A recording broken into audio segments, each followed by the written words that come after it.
আমরা কথা বলছি এডিএইচডি এবং এএসডি নিয়ে। এডিএইচডি হচ্ছে একটা সিমটম বা এক ধরনের চাইল্ড ডিজিজ, যেটা একটা বাচ্চার অতিরিক্ত চঞ্চলতা এবং অ্যাটেনশন ডিসঅর্ডার প্রকাশ করে।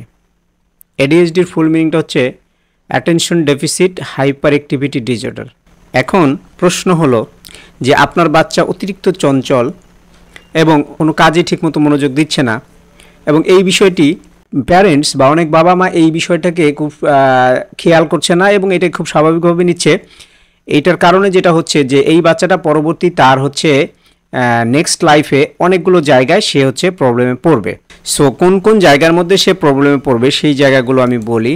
প্রথম হচ্ছে সে তার শিক্ষাক্ষেত্রে অর্থাৎ এডুকেশন নেওয়ার সময় তার প্রবলেম হবে, সে ঠিকমতো লেখাপড়া করতে পারবে না।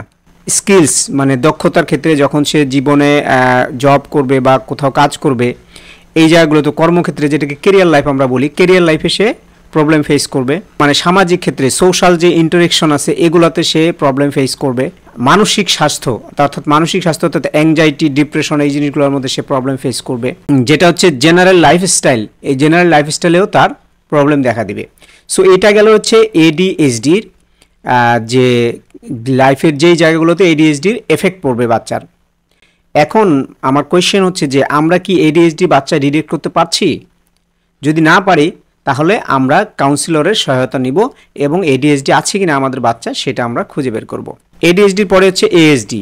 এএসডিটা হচ্ছে অটিজম। এইটা জেনারেলি জেনেটিক কারণে এটা সবচেয়ে বেশি হয়। জেনেটিক মিউটেশনের কারণে হতে পারে। আরেকটা কারণে হতে পারে সেটা হচ্ছে যদি ব্রেনের ডেভেলপমেন্ট ঠিকমতো না হয় সেটার কারণে হতে পারে। গর্ভকালীন সময়ে বা গর্ভ পরবর্তী সময়ে যদি বাচ্চার কোনো প্রবলেম হয় বা বাচ্চা পেটে থাকা অবস্থায় যদি মায়ের কোনো প্রবলেম হয় সেটার কারণে অটিজম হতে পারে। এপিজেনিক পরিবর্তন অর্থাৎ পরিবেশগত কিছু ব্যাপার আছে, যেমন টক্সিন এনভায়রনমেন্ট, স্ট্রেস, ফুড হ্যাবিটের প্রবলেম, এগুলোর কারণে হচ্ছে অটিজমের প্রবলেম দেখা দিতে পারে। আরেকটা কারণ হয় সেটা হচ্ছে নেচারাল বা পরিবেশগত দূষণ। যখন হচ্ছে গর্ভাবস্থায় বাচ্চা থাকে সেই অবস্থায় এটা হতে পারে। বিশেষ করে একটা মেটালের কথা বারবার বলা হচ্ছে সেটা হচ্ছে লেড মানে সীসা। আশ্চর্য হবেন যে আমরা যে রান্না করার জন্য যে পাতিলগুলো আমরা ব্যবহার করি এগুলো সবই হচ্ছে তৈরি হয় হচ্ছে অ্যালুমিনিয়াম দিয়ে, এবং ইন্টারেস্টিং পার্টস হচ্ছে অ্যালুমিনিয়ামের সাথে একটা বিরাট অংশ এইখানে লেড ব্যবহার করা হয়, সীসা ব্যবহার করা হয়ে থাকে। সো একটা সময় ছিল যখন বাংলাদেশে এই অ্যালুমিনিয়াম ব্যবহার হতো না, তখন তামা বা পিতলের পাতিল ছিল। কিন্তু পরবর্তীতে যখন দেখা গেল যে সবাই হচ্ছে অ্যালুমিনিয়াম ব্যবহার করছে এবং অ্যালুমিনিয়ামকে যদি আপনি একটা শেপে রাখতে চান তাহলে এটা শেপে নিয়ে আসার জন্য লেড ব্যবহার করতে হয়। লেড হচ্ছে একটা বিষাক্ত পদার্থ এবং এই লেডের কারণে মায়েদের শরীরে লেড থাকার কারণে অনেক সময় বাচ্চার এই অটিজমের দেখা হতে পারে। সো অটিজমের বিভিন্ন কারণ আমরা জানলাম এবং অটিজমের কারণে একটা বাচ্চা কি কি সমস্যা হতে পারে লাইফে সেগুলো আমি বলছি। যেমন প্রথম হচ্ছে শিক্ষাক্ষেত্রে বা একাডেমিক ক্ষেত্রে এই বাচ্চাটার তার কমিউনিকেশন স্কিলসে সমস্যা হবে। তার সেন্সরি প্রসেসিং করতে অর্থাৎ আমরা কোনো একটা প্রশ্ন করলে সেটা জবাব দিতে যে সময়টা লাগে এটা কমিউনিকেশন স্কিলস বলে। একাডেমিক ক্ষেত্রে তার এটা প্রবলেম হতে পারে। কেরিয়ার লাইফে তার সমস্যা হতে পারে। সামাজিক ভাবে যোগাযোগের ক্ষেত্রে তার সমস্যা হতে পারে। মানসিকভাবে হইতে পারে এবং লাইফস্টাইলেও তার প্রবলেম দেখা দিতে পারে। আমাদের যে ক্লাসগুলো আছে সেখানে আমরা হচ্ছে অটিজমের বাচ্চা কি কি লক্ষণ আছে সেগুলো আমরা বলে থাকি এবং সেখান থেকে তাদেরকে ডিটেক্ট করা যায়। সো এখন আসি হচ্ছে যে actual fact.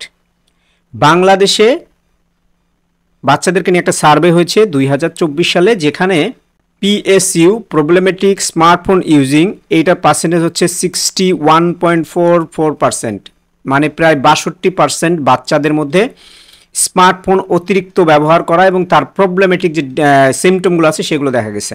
Attention deficit hyper activity disorder, এই ADHDর পার্সেন্টেজ হচ্ছে 37.45, 37%-এর উপরে। তো তো এই যে রিলেশনটা অর্থাৎ স্মার্টফোনের সাথে 62% স্মার্টফোনের যে প্রবলেমেটিক সিমটম এটার সাথে হচ্ছে এডিএইচডির একটা বিরাট রিলেশন। এর মানে হচ্ছে যে স্মার্টফোন ব্যবহার বা এই যে স্ক্রিন যদি কন্ট্রোল করতে আমরা না পারি তাহলে বাচ্চারা 37% বাচ্চা হচ্ছে এডিএইচডিতে ভুগছে।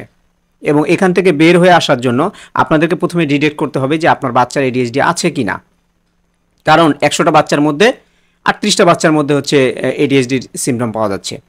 So this is very alarming.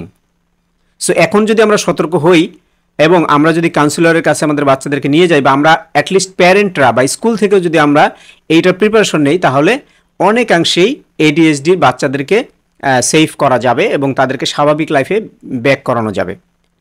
আমাদের এখানে হোয়াটসঅ্যাপ নাম্বার দেওয়া আছে, আপনারা যারা আগ্রহী আমাদের এই হোয়াটসঅ্যাপ গ্রুপে, প্যারেন্টসদের গ্রুপ আছে, এখানে জয়েন করবেন। এখানে আমরা এডিএইচডির সিমটম এবং কী কী কারণে এইচডি হয় এগুলো ডিটেল আলোচনা করে থাকি এবং যদি প্রবলেম হয় সেক্ষেত্রে আমরা ডিরেকশনের ব্যবস্থাও করে থাকি। ভিডিওটি যদি ভালো লাগে অবশ্যই ভিডিওটি শেয়ার করবেন এবং আপনার বাচ্চার দিকে খেয়াল রাখবেন। আসসালামু আলাইকুম।